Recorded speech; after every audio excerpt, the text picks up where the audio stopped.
1 सितंबर 2025 एक आलीशान होटल जहां दुनिया भर के नेता एससीओ समिट के लिए इकट्ठा थे।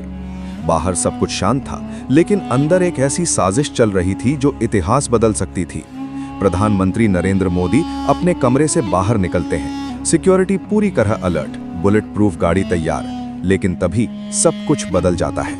मोदी अपनी तय गाड़ी की तरफ बढ़ते हैं और अचानक रास्ता बदल दिया जाता है। रूसी सिक्योरिटी एजेंट्स उन्हें घेर लेते हैं और अगले ही पल मोदी अपनी गाड़ी छोड़कर व्लादिमीर पुतिन की हाई सिक्योरिटी लिमुजीन में बैठ जाते हैं। दोनों नेता 10 मिनट तक बंद गाड़ी में, गाड़ी 1 इंच भी नहीं हिलती। दुनिया सोच रही थी ये दोस्ती का इशारा है, लेकिन सच्चाई कहीं ज्यादा खतरनाक थी। दरअसल एक बड़ा असैसिनेशन प्लॉट इंटरसेप्ट हुआ था। फोन लाइन पर भारत के एनएसए अजीत डोभाल जुड़े थे।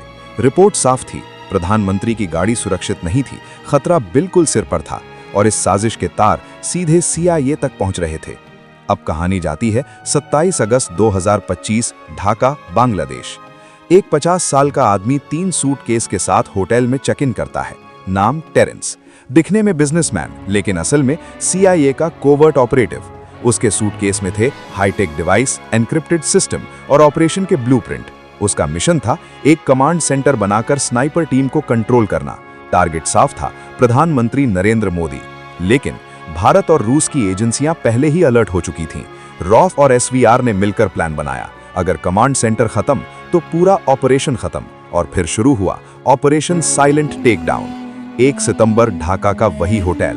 टेरेंस अपने कमरे में जीत का जश्न मनाने ही वाला था, तभी उसकी ड्रिंक में मिला दिया गया एक घातक केमिकल। कुछ सेकंड्स में उसका नर्वस सिस्टम बंद। बिना गोली, बिना शोर, ऑपरेशन खत्म। साजिश उसी कमरे में दफन हो गई। लेकिन कहानी यहीं खत्म नहीं हुई। अमेरिकी एजेंसियां तुरंत पहुंची, बॉडी को कब्जे में लिया। कोई पोस्टमार्टम नहीं, सारे सबूत, सूटकेस, डेटा सब गायब। यहां तक कि टेरेंस का पूरा डिजिटल अस्तित्व मिटा दिया गया, जैसे वो कभी था ही नहीं। 2 सितंबर, प्रधानमंत्री मोदी भारत लौटते हैं। अगले दिन एक मंच पर वो एक लाइन कहते हैं, आप तालियां इस बात पर बजा रहे हैं कि मैं गया था या इस बात पर कि मैं वापस आ गया। ये सिर्फ एक सवाल नहीं था, ये एक संदेश था। इसके बाद उनकी कई इंटरनेशनल यात्राएं अचानक रद्द हो जाती हैं। अब सवाल उठता है कि क्या ये सब सिर्फ एक संयोग था या सच में कोई बहुत बड़ा खेल चल रहा था?